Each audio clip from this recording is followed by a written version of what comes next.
ERCOT under serious scrutiny for the widespread outages that we saw last week, and state lawmakers are determined to get answers. The Texas House and Senate will hold simultaneous hearings starting tomorrow in Austin.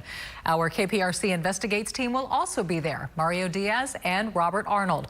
Robert is live in Austin right now with a look ahead at what we can expect from those hearings. Robert?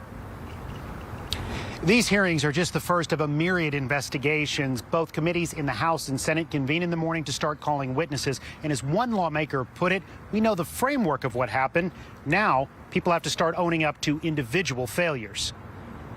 Put water on it. A splash of water on a cloth, a quick wipe, and a little extra water for a toothbrush. That's how I have to start my day. 10 days after the winter storm blanketed Texas, Lola Anderson still has no water in her Yorkdale neighborhood home in Northwest Houston. We are totally miserable here with no water. And don't look like we're going to have any water for another maybe 2 weeks to a month. Oh, your brother saying? Like millions of Texans, Anderson lost power as temperatures dropped. Pipes in the ceiling froze and then burst. I was losing it. I was losing it because my grandchildren come over and they had to have water. He had to have water for his formula. To stop the home from flooding, water was shut off to the house, and finding a plumber to make repairs has been exceedingly difficult. They either overbooked or they don't have the supplies. The lights may be back on, but the suffering is not over.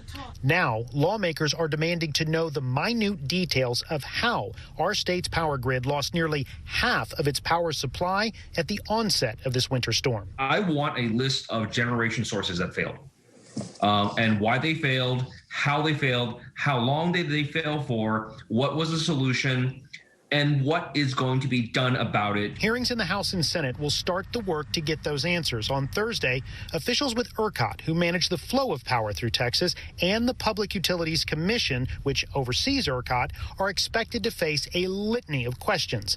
State Senator Paul Betancourt says he also wants to hear from those in the industry as to why individual power plants weren't better prepared for the freeze, especially since the state suffered through similar problems during a 2011 winter storm. I want to hear why we didn't learn the lessons from 2011 and take it seriously to heart. And getting those answers took on a new sense of urgency today when ERCOT officials reported that our state's power grid was 4 minutes and 37 seconds away from collapse. At one point, our state's demand for energy so far outpaced its supply, that was the choice: face a statewide blackout or put millions of people in the dark. Tomorrow's hearings will ask the question, why was the state put in that dilemma in the first place? Reporting live from ERCOT's administrative and executive offices in Austin, Robert Arnold, KPRC 2 News.